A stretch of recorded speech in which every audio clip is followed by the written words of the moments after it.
নাম ছিল কিফিল, বনি ইসরাইলের বদমাশ। প্রতি রাত্রে খরচ করতেন ব্যভিচারের পিছনে। বর্তমান টাকায় 50 থেকে 60 লক্ষ টাকা বর্তমান টাকায়। একদিন নিয়ে আসছেন এক মহিলাকে, কামরায় ঢুকায় দিয়া বলতেছেন আমি প্রস্তুতি নিয়ে আসতেছি। যখন প্রস্তুতি নিয়ে আসছেন তো দেখতেছেন এক কোনায় বসে কাঁদতেছে। তো জিজ্ঞাসা করতেছে কাঁদিস কেন? তোকে তো জোর করে নিয়ে আসি নাই, টাকা দিয়া নিয়ে আসছি। তো বলছে শুন কিফিল, আমি বাজারি মেয়ে না, বিপদের কারণে তোর হাতে ধরা দিতে বাধ্য হয়েছি, কিন্তু আমি কাঁদতেছি কেন জানিস? যে কালকে এই চেহারাটা আল্লাহকে কি করে দেখাবো, কালকে এই চেহারাটা আল্লাহকে কি করে দেখাবো। এতটুক কথা। কিফিলের দিল ফেরা গেছে। পয়সাটা হাতে উঠায় দিয়া বলছে বোন তোর গায়ে হাত দিব না, কিন্তু একটা অনুরোধ করব, আমি তওবা করতেছি, তুই চোখের পানি দিয়ে আল্লাহকে একটু বলে দে। ওই রাত্রেই কিফিলের মৃত্যু হয়েছে। ঘরের দরজায় সোনালী অক্ষরে লেখা উঠছে কদ গফারাল্লাহু লিকিফলিন, আল্লাহ কিফিলকে মাফ করে দিয়েছে। জীবন পরিবর্তন হইতে অনেক কথার প্রয়োজন হয় না, 2-4টা কথাই যথেষ্ট। মালিক ইবনে দিনার রহমতুল্লাহ আলাইহির জীবন চেঞ্জ হয়েছে শুধু স্বপ্নের একটা কথা দিয়া। একমাত্র মেয়ে ছিল, একমাত্র মেয়ে তার ছোট বয়সেই মারা গেছে। স্বপ্নে মেয়ের সাথে দেখা হয়েছে, কাহিনী বড় লম্বা, আমি শর্ট করতেছি, আসল যেটা সেটা বলতেছি। তো ছেলে মেয়ে বাপের হাত ধরে বলছিল আব্বা এখনো কি মুসলমানের ফিরে আসার সময় হয় নাই? এতটুক কথা তার জীবন চেঞ্জ। এই জন্য কথা লম্বা হবে না, ধ্যান যত হবে আমার বিশ্বাস তত কথা তত বেশি দিলে গাঁথবে। নড়াচড়া যত কম হবে তত বেশি কথা দিলে গাঁথবে। তো যেটা বলতেছিলাম, অস্তিত্ব সদিচ্ছায় না, আর যাওয়াটাও সদিচ্ছায় না। আবার এইখানে চিরদিন থাকাও না, কেউ চিরদিন থাকবে না। দুনিয়া এটার প্রমাণ দিতেছে। ডেলি 4 থেকে 5 লক্ষ মানুষ ডেলি উঠা যেতেছে। আবার আপনি বলবেন তেমন আসতেছে, জন্ম নিতেছে, মানি, কিন্তু একদিন উঠানোটা উপরে হবে, আশাটা কমে আসবে। উঠতে উঠতে একদিন দুনিয়া শূন্য হবে, এটাই সত্য। দুনিয়া শূন্য হবে, নাইলে হাদিসে এই কথা আসতো না। কোন এক পর্বে আল্লাহ মালাকুল মউতকে জিজ্ঞাসা করবে মাম বাকিয়া আলা যাহরিল আরদ, জমিনে কে বাকি? মালাকুল মউত বলবে লা আলাল আরদি আহাদ, জমিনে কেউ বাকি নেই। সব টোকায় টোকায় নিয়ে আসছি, কুরায় কুরায় নিয়ে আসছি, খুঁজা খুঁজা নিয়ে আসছি। আল্লাহ জিজ্ঞাসা করবে আইনাল্লাযীনা কানু ইয়াঈশুনা ফি বুরুজিন মুশাইয়্যিদা, ওরা কোথায়? যারা বড় বড় উঁচা উঁচা দেওয়ালের ভিতরে বাস করত, চতুর্দিকে পাহারা আর পাহারা, টেকনোলজি আর টেকনোলজি, মেশিন আর মেশিন। যারা মৃত্যুকে স্বপ্নেও ভাবতো না, ওরা কোথায়? আল্লাহ জানেন। মালাকুল মউত বলবে ওদেরকেও নিয়ে আসছে, কেউ বাকি নেই। হ্যাঁ, বাকি আছে আহলুস সামাওয়াত, আকাশওয়ালারা বাকি। ও আনতাল হাইয়ুল্লাযী লা তামুত, আর আপনি চিরঞ্জীব। আল্লাহ বলবে লাগা আকাশে ঝাড়ু, 7 আকাশে ঝাড়ু দিবে। তারপরে জিজ্ঞাসা করবে এইবার, তো বলবে লা আলাল আরদি ওয়ালা আলাস সামাওয়াত, জমিনও কেউ বাকি নেই, আকাশও কেউ বাকি নেই। ইল্লাল্লাযীনা ইয়াঈশুনা তাহতা আরশি, আপনার আরশের নিচে যারা বিরাজমান এরা বাকি আছে। আর আপনি চিরঞ্জীব, আনতাল হাইয়ুল্লাযী লা তামুত। আল্লাহ বলে লাগাও আমার আরশের নিচে ঝাড়ু, ওইখানেও ঝাড়ু লাগাবে। জিজ্ঞাসা করবে এইবার, তো বলবে লা আলাল আরদি ওয়ালা আলাস সামাওয়াতি ওয়ালা তাহতা আরশি, জমিনেও না, আকাশেও না, আপনার আরশের নিচেও না। ইল্লা ইসনা আশার ওয়া আনতাল হাইয়ুল্লাযী লা তামুত, শুধু 12 জন বাকি, 12 জন। আল্লাহ বলবে নাম বলো, তো বলবে আরবাতু জিবরিল, মিকাইল, ইসরাফিল, মালাকুল মউত, নাহনু আরবা, আমরা চারজন, ওয়াসামানিয়াতু মিন হামিলাতি আরশি, আপনার আরশ বহনকারী 8 জন, টোটাল 12 জন বাকি। আল্লাহ বলবে জিবরিল, মিকাইল, ইসরাফিলের মৃত্যু হোক, 3 জন মারা যাবে। এবার জিজ্ঞাসা করবে আল্লাহ এবার, তো বলবে 9 জন, 8 জন আপনার আরশ বহনকারী আর আমি আর আপনি চিরঞ্জীব। আল্লাহ বলবে ফালিয়ামুত হামিলাতা আরশি, আমার আরশ বহনকারীদেরও মৃত্যু হোক।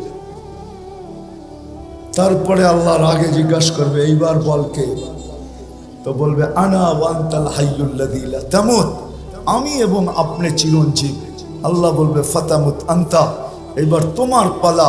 লিআন্নী কাতাবতুল মাউতা আলা মান তাহতা আরশি, এটাই আমার সিদ্ধান্ত, এটাই সাইনবোর্ডে লেখা আছে। আমার আরশের নিচে যে আছে তাকে মৃত্যুর স্বাদ পান করতে হবে। আল্লাযী হাইলা ইয়ামুত, যে চিরঞ্জীব, ফাহুয়া ফাওকা আরশি, সে আমার আরশের উপরে বিরাজমান। মালাকুল মউতকে আল্লাহ বলবে ফাতামুত, এবার তোমার পালা। তো সায়ুলকি আলাইহি সাকারাতুল মউত, আল্লাহ মৃত্যুর যাতনা ঢালবেন, তো একটা চিৎকার দিবেন, চিৎকার, বিইজ্জাতিকা ওয়া জালালিক, তোর ইজ্জত আর জালালের কসম, লাউ আলিমতু সাকরাতাল মউত, যদি সামান্যতম মৃত্যুর যাতনা আমার জানা থাকতো, তো মা কাবাস্তু আরওয়াহাল মুমিনিন, কোন মোমেন মুসলমানকে আমি এত কষ্ট দিয়ে নিয়ে আসতাম। সত্য এটাই, থাকার সুযোগ কারো নাই। চলে আসছি আসল জায়গায়, নিজেকে গইরা নিয়ে যেতে হবে। দুনিয়ার পরিচয় পরিচিতি চলবে না, এটা দুনিয়ার ভিতরে। যালিকা মাতাউল হায়াতিদ দুনিয়া, এটা দুনিয়ার পরিচয় পরিচিতি, এটা দুনিয়ার পরিচয় পরিচিতি। জাআলনাকুম শুউবান ওয়া কাবাইলা লিতাআরাফু, বিভিন্ন বংশে বিভক্ত, বিভিন্ন পেশায় বিভক্ত, এটা দুনিয়ার পরিচয় পরিচিতি। এই জন্য তো আমি বলি, ইচ্ছা করলে আমি দুনিয়ায় সেলিব্রিটি হতে পারি, তাতে কিছু আসে যায় না। দুনিয়ায় বড় আকর্ষণের পাত্র হতে পারে, তাতে কিছু আসে যায় না। দুনিয়ার আকর্ষণের পাত্র সাময়িক। একটু ভালো মতে বুঝি যুবক, যৌবন যতক্ষণ আছে ততক্ষণ তোমার উপরে চোখ উঠতে পারে, আমি মানি। কেউ তোমার জন্য ওড়না গলায় পেঁচাইতে পারে, এটাও মানি। কেউ তোমার জন্য জান দেওয়ার ধমকি দিতে পারে, এটাও মানি, যতক্ষণ যৌবন আছে। যৌবন নাই, তোমার দিকে কেউ চক্ষু উঠায়ও তাকাবে না। বরং তুমি যদি তাকাও তাহলে এক গাদা গালি দিবে তোমাকে, এক গাদা গালি, এক বস্তা গালি দিবে তোমাকে। বলবে বুইরা তো হইলো কিন্তু গাছ বাওয়া ছাড়লো না। বলবে বুইরা তো হইলো কিন্তু খাটাসি অভ্যাসে কোনো গেল না। যৌবন যতক্ষণ আছে ততক্ষণ তোমার ভ্যালু আছে। মাল আলার কাছে মাল যতক্ষণ আছে ততক্ষণ ভ্যালু আছে। আমরা দেখি, বাংলাদেশেই তো থাকি, পথ যতদিন থাকে তো ফাইল নিয়ে মানুষকে ঘুরাইতে থাকে, জুতাগুলা ক্ষয় করাইতে থাকে। কিন্তু যেদিন রিটায়ার্ড হইল তার পরের দিনই উনি ফাইল নিয়ে এখন টেবিলে টেবিলে ঘুরতেছে, ভ্যালু শেষ। দুনিয়া ওনাকে দেখা হাসতেছে যে আপনি টেবিলে টেবিলে তো এতদিন সবাইকে ঘুরাইতেন, এখন তো দেখি আপনি ঘুরেন। কলিকরা এখন ওনাকে দেখা মুস্কি মুস্কি হাসে, আর সবাই বলে তুমি ঘুরতে থাকো ফাইল নিয়ে, বহুতকে ঘুরাইছো, এখন তুমি ঘুরা দেখো ঘুরতে কেমন মজা লাগে। সত্য এটাই। সদিচ্ছায় আসি নাই, সদিচ্ছায় যাব না, চিরদিন এইখানে থাকবো না। প্রস্তুতি নিয়ে যেতে হবে, এটাই দাবি, আর কিচ্ছু দাবি না। যিনি অস্তিত্ব দিয়েছেন ওনার দাবি এতটুকু, প্রস্তুতি নিয়ে আসো, নিজেকে তৈরি করে নিয়ে আসো, নিজেকে গুছায়া নিয়ে আসো, এটাই ওনার দাবি, আর কিচ্ছু না। ছোট জীবনটার বিনিময় এটাই দাবি। 60-70 বৎসরের বিনিময়। 60-70 বৎসরও তো না, এই উম্মতের জন্য তো 60-70 বৎসরও না। এই উম্মতকে 70 বৎসর দিয়েও আল্লাহ ভাবছেন যে এটা ভালোবাসার বিপরীতে যায় কিনা। আমি তো এদেরকে ভালোবাসি, 60-70 বৎসরে যদি প্রশ্ন উঠায়া দেয় যে তাইলে আর ভালোবাসা হইল তো হইল কি? 70 বৎসর জীবন দিলেন, 60 বৎসর খাটাইলেন, 70 বৎসর খাটাইলেন, তো ভালোবাসার প্রমাণ হইল তো হইল কি? এই জন্য আল্লাহ 2 পর্বে এই উম্মতের জীবনকে কমায়া দিছেন। প্রথম 15 বৎসর মাফ, বালেগ হওয়া পর্যন্ত মাফ। রুফিয়াল কালাম সবি হাত্তা ইয়াবলু, বাচ্চা যতক্ষণ পর্যন্ত বালেগ না হয় কলম তার বিরুদ্ধে যায় না। 15 বৎসর মাফ এই উম্মতের জন্য। রইল আর কতটুকু? এটুকু মনে হয় বেশি খাটা মনে হইতেছে, তা আবার আল্লাহ আবার কমায়া দিছেন। 24 ঘন্টায় যতক্ষণ আমরা ঘুমে থাকি কলম উঠানো থাকে, আমাদের বিরুদ্ধে যায় না, এটাও মাফ। এই ছোট জীবনটা দিছেন ঘুরে যাওয়ার জন্য। এই জন্যই তো যে লেখছে বড় সুন্দর লেখছে, তারপরেও যদি গড়তে না পারলো তাহলে ওর চেয়ে বড় হতভাগা কেউ নাই, ওর চেয়ে বড় কপাল পোড়া কেউ নাই, ওর চেয়ে বড় হতভাগা কেউ নাই, ওর চেয়ে বড় কপাল পোড়া কেউ নাই। কোরআনও এটাই বলে, কুতিলাল ইনসানু মা আকফারা, মানুষ তোকে অকৃতজ্ঞতা ডুবায়া দিল, তুই অকৃতজ্ঞ হলি তো হলি কি করে? তোর থেকে বেশি তো চাই নাই আমি। 60 বৎসর দিলেও তো 2 পর্বে লম্বা একটা সময় কনসিডার করছি, মাফ করে দিছি। সময়টা তোর বিরুদ্ধে যাবে না, ছোট্ট একটু সময় তোর কাছে থেকে যাবে, এটাও কাজে লাগাইলি না। হায় মানুষ, তোর চেয়ে বড় অকৃতজ্ঞ তো কেউ নাই। কুরআন বলে কুতিলাল ইনসানু মা আকফারা, ও মানুষ তোর চেয়ে বড় অকৃতজ্ঞ তো কেউ নাই, না শুকরা তো কেউ নাই। রাব্বিকাল কারীম, যে আল্লাহ দয়ার ভান্ডারের দরজা পুরাটা খুলে দিল, এই উম্মতের উপরে ভান্ডারটা পুরা ঢাইলা দিল, ওই আল্লাহর থেকে তুই দূরে সরলি তো সরলি কি করে? বিমুখ হলি তো হলি কি করে?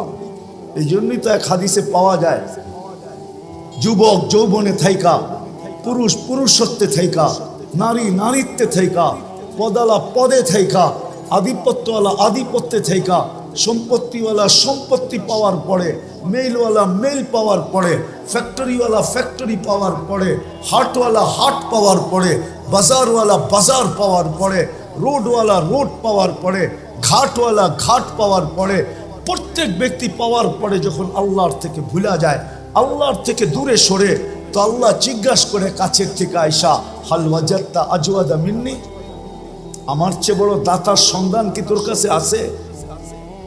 বলেন আছে নাকি? হ্যাঁ, কর্ম ছাড়া বেতন কে দিবে? আছে কেউ দেওয়ার? কোন কোম্পানির মালিক আছে যে কর্ম লাগবে না, মাসের শেষে বেতন নিয়ে যাইস? হ্যাঁ, দুনিয়ার তুই তো রীতিনীতি তো উল্টা, যতটুকু খাটায় অতটুকু তো দেয় না, ঠিক না?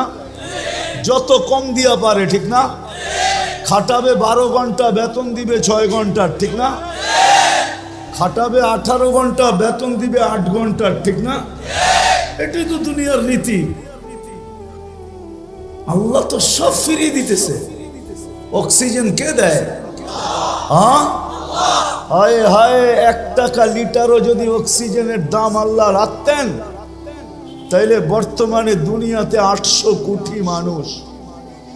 পূরণ দেন 550 দিয়া, দেখেন কত লিটার হয়। 1 টাকা যদি পার লিটার হতো, তাহলে আমাদেরকে ডেলি 550 লিটার অক্সিজেনের জন্য 550 টাকা দিতে হতো। যদি পার শ্বাসে 1 পয়সা হইতো, 1 পয়সা, এটা দিয়া ভাবেন, এটা দিয়া যুবক পায়ে হাত রেখা বলি, এটা দিয়া ভাবো, হইতে পারে বিবেকের পর্দা খুলতে পারে। আর যদি না খুললো, তাহলে দুনিয়ার জীবনটা কেটে যাবে। কোনো প্রতিরোধ করার কোনো মেশিন আসে নাই। যে দুনিয়ার জীবনের গতির উপরে প্রতিরোধ তৈরি করবে, বাধাগ্রস্ত করবে, কোনো মেশিন আসে নাই। এই গতিকে রোধ করবে, আমাদের জীবনের যাত্রার গতিকে রোধ করবে। আপনি বৈশা আছেন, যাত্রা কিন্তু চলমান। আপনি ঘুমায় আছেন, যাত্রা কিন্তু চলমান। আপনি বেহুশ আছেন, তারপরও যাত্রা চলমান। আখেরাতের যাত্রা কিন্তু থাইমা নাই। দুনিয়ায় কোনো মেশিন আসে নাই যে প্রতিরোধ করবে, কোনো পাওয়ার ব্যাংক আসে নাই ভৈরা রেখা দিবে। বিদ্যুৎ বইরা রাখা যায়, জীবন বইরা রাখা যায় না, কেটা যাবে এটা। এই জন্য একটু ভালো মতে বুঝি, ভালো মতে বুঝি। শ্বাসের উপরে যদি বিল ধরতেন, তাইলে 1 পয়সা, 1 শ্বাস 1 পয়সা, তাইলে ডেলি 1600 টাকা বিল দিতে হতো। 1600 টাকা, বিশ্বাস হয় না? 1,60,000 পয়সায় 1600 টাকা হয়। 1,60,000 বার শ্বাস প্রশ্বাস নেই। যদি পার ডায়ালিসিসে 100 টাকা হইতো, পার ডায়ালিসিস, একবার ডায়ালিসিস করতে কয় টাকা লাগে চেয়ারম্যান সাহেব? কত? আরে না, আমি 4 থেকে 4,500 টাকা লাগে। 3,000 ভালো জায়গায় করাইলে 4,500 টাকা। আর যদি আরেকটা আছে গণস্বাস্থ্যতে করাইলে 1200-1300 টাকা লাগে। আচ্ছা 1000 টাকা ধরলাম। আল্লাহ যদি পার ডায়ালিসিসে 100 টাকা নিতেন, 100, তো ডেলি 3600 টাকা ডায়ালিসিসে দিতে হতো। কেন? আল্লাহ কুদরত দ্বারা আমাদেরকে সুস্থ রাখার জন্য ডেলি 36 বার ডায়ালিসিস করে, 36 বার। একটা প্রযুক্তি বলতেছি, একটা প্রযুক্তি। এই ময়দান যথেষ্ট হতো না যদি একটা প্রযুক্তি লাগানো হতো। একটা প্রযুক্তি যেটা আমাদের শরীরের ভিতরে চলমান। আমাদের শরীরের ভিতরে ডেঙ্গু জ্বর এত বিপজ্জনক কেন? এটা তো জ্বরই, জ্বর তো চিরাচরিত ছিল, এটা এত বিপজ্জনক কেন? কি কারণে জানেন? আরে বলতে পারবেন? কেননা আমাদের একটা রক্তের ব্লাড সেল আছে, এটা হলো হোয়াইট ব্লাড সেল। ডেঙ্গু জ্বর হইতে দেরি, হোয়াইট ব্লাড সেল দ্রুত গতিতে নিচে নামতে দেরি করে না। যদি 10,000 15,000-এ চলে আসে, এটার কমসে কম 1.5 লাখ থাকতে হবে, উপরে 4.5 লাখ। 1.5 লাখের নিচে আসলেই ডাক্তার সারাদিন দেখতে থাকবে যে কত কমতেছে। যদি 10-15-তে চলে আসলো, তো ডাক্তার বলবে এবার রক্ত দেন।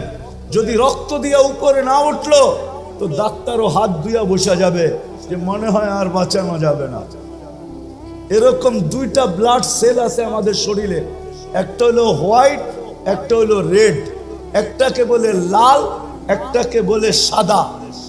এই 2টাকে কন্ট্রোল করার জন্য যদি প্রযুক্তি ব্যবহার হতো, তাহলে এই ময়দান ভরা মেশিন লাগতো। আল্লাহ ওটা কুদরত দিয়া ঠিক রাখেন। সন্দেহ মানুষ থাকতে পারে যে মনে হয় দুনিয়ার কিছু ওইখানে, দুনিয়ার টাকা পয়সা চলুক আর না চলুক, সম্পর্ক মনে হয় চলবে। হ্যাঁ, ওরকম লোকের সাথে সম্পর্ক হলে চলবে, কিন্তু বাকি অন্য কোনো সম্পর্ক চলবে না। ওরকম লোকের সাথে যদি সম্পর্ক হয়, নিয়ে যাইতেছি আমি, নাইলে চলবে, নাইলে চলবে না। যদি বংশ চলতো, তাহলে আবু তালেবের জন্যই চলতো। যদি সম্পর্ক চলতো, তাহলে আবু তালেবের জন্যই চলতো। কিন্তু এটা চলবে, প্রস্তুতির সাথে চলবে, প্রস্তুতিহীন চলবে না। আপনি যত উঁচা গড়েই জন্ম নেন না কেন, যত উঁচা গড়েই জন্ম নেন না কেন, আবু তালেবের চেয়ে বেশি মুহাম্মদুর রাসূলুল্লাহর রক্ত, আবু তালেবের শিরার রক্ত, একই রক্ত 2 শিরায়। অথচ মুহাম্মদুর রাসূলুল্লাহ সাল্লাল্লাহু আলাইহি ওয়াসাল্লামের দূষিত রক্ত পান করতে দেরি, আল্লাহর রসুলের মুখ থেকে ঘোষণা আসতে দেরি হয় নাই, তোর শরীর জাহান্নামের উপরে হারাম। অথচ আবু তালেবের শরীরে আর মুহাম্মদুর রাসূলুল্লাহর শরীরে একই রক্ত দৌড়াইতেছিল, কোনো কাজে দেয় না। আমাদেরও প্রস্তুতির সাথে সম্পর্ক কাজে দিবে, এটা আমি মানি, এটা আমি অস্বীকার করি না। প্রস্তুতির সাথে সম্পর্ক কাজে দিবে, নাইলে কোরআন কেন বলবে, কোরআন কেন বলবে, কোরআন কেন বলবে যে তোমাদের পরিবার পরিজনকে তোমাদের সাথে মিলায় দিবে। ওয়ালহাকনা বিহিম যুররিয়াতাহুম, প্রস্তুতির সাথে চলবে। ওয়ালহাকনা বিহিম যুররিয়াতাহুম চলবে। এজন্য আল্লাহর দাবি হলো প্রস্তুতি নিয়ে যেতে হবে। রাজি? হ্যাঁ ইনশাআল্লাহ, না মনের থেকে না মুখের থেকে? প্রতিজ্ঞা? বিলকুল। দেখি কে কে প্রস্তুতি নিতে রাজি। আল্লাহ কবুল করুক নামাজ। কিন্তু একটা প্রশ্ন হইতে পারে যে আল্লাহ আপনি বলতেছেন আপনাকে মানার দ্বারা প্রস্তুতি নিব, কিন্তু আপনাকে মানবো কি করে? চোখে তো আপনাকে দেখা যায় না, কানে তো আপনার কথা শোনা যায় না, ধ্যান ধারণায় তো আপনাকে আনা যায় না, ধ্যান ধারণায় তো আনা যায় না, বর্ণনা দিয়া তো শেষ করা যায় না। দুনিয়ায় সামান্য পদস্থ মানুষ হলেই সিরিয়ালের জন্য মাসের পর মাস অপেক্ষা করতে হয় না? নাই বাংলাদেশে এরকম কোনো ডাক্তার আছে? 3 মাস 4 মাস আগে সিরিয়াল নিতে হয়, ঠিক না? সামান্য একজন ডাক্তার, ঠিক না? কি আরে রাগ হয়ে গেলেন বুঝি, ঠিক না? কত মানুষ ওনার হাতে ভালো হয়েছে, আবার কত মানুষ ওনার হাতে আজিমপুরেও গেছে, ঠিক না? না যায় নাই? না যায় নাই? বড় ডাক্তারের হাতে মানুষ মরে বেশি, এটা জানেন? হ্যাঁ, ছোট ডাক্তার তো ভয় পায়, এই জন্য খালি রেফার করে। কি করে? সব মুসিবত বড় জনের কান্দে পড়ুক, আমার কান্দে পড়ার দরকার নাই। আবার ও এটাও ভাবে আজিমপুরের কাজ দিয়ে গেলে আমার চেহারা ঢাকা যেতে হবে, খামাখা এটাও দরকার নাই, বড় ডাক্তারের কাছে পাঠায় দেয়, ঠিক না? হ্যাঁ, 1 মাস 2 মাস 3 মাস আগে সিরিয়াল নিতে হয়, ঠিক না? একজন মানুষ হইয়া যদি 3 মাস পর্যন্ত ঘুরতে হয়, তাহলে আল্লাহ তো আল্লাহ, ঠিক না? আল্লাহ চিনেন? আল্লাহকে তো চোখে দেখা যায় না, কথা শোনা যায় না, কানে ধ্যান ধারণায় আনা যায় না, বর্ণনা দিয়ে শেষ করা যায় না।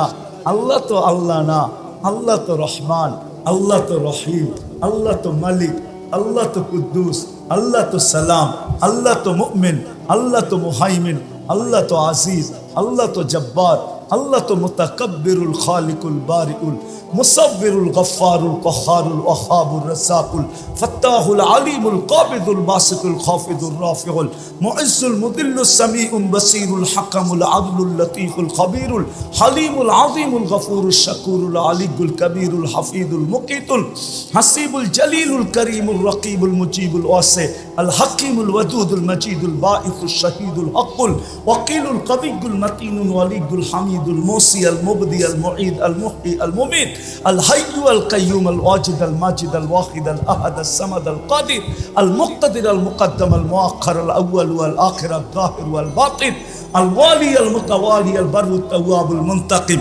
العفو الرؤوف مالك الملك ذا الجلال والإكرام المقسط والجامع والغني والمغني المانع الدار النافع النور الهادي البديع والباقي الوارث والرشيد الصبور جل جلاله الله تو 99 পদের মালিক, যার পদের শুরু নেই শেষ নেই। তাকে পাবো তো পাবো কি করে? পাইলেই জীবন গড়া হবে, গুছানো হবে। পাবো তো পাবো কি করে? তো আল্লাহ বলতেছে আতিউর রাসূল, মাইনা নিলাম, দাবি ফিরায় নিলাম।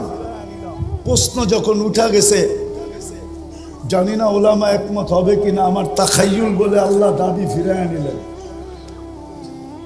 তারপরেই বললেন আতিউর রাসূল, আমার বন্ধুকে মানলেই হবে, আমার বন্ধুকে। আরেক জায়গায় কোরআনে বলছে মান আতা আর রাসূল ফাকাত, আমার বন্ধুকে মানলো তো আমাকে মানলো। আমার বন্ধুকে মানো, বন্ধুকে মানলেই হবে। সম্মেলন তো এদিকের জন্য ওইদিকে যাইতেও পারতেছি না। আজকে তো উম্মত বন্ধুকে চিনে না, নিজের নবীকে চিনে না। নবী সম্বন্ধে কোনো ধারণা নাই আমাদের, নবী সম্বন্ধে কোনো ধারণা নাই। দেখি আপনাদের ভিতরে দিল আছে কিনা, একটু টাচ দিয়া দেখি। আল্লাহ সহজ করছেন, আমার বন্ধুকে মানো, আমার বন্ধুর অনুগত্য হও, তাইলে আমার অনুগত্য হবে। আমার বন্ধুকে মানলেই আমার মানা হবে, আর আমি কিচ্ছু চাবো না।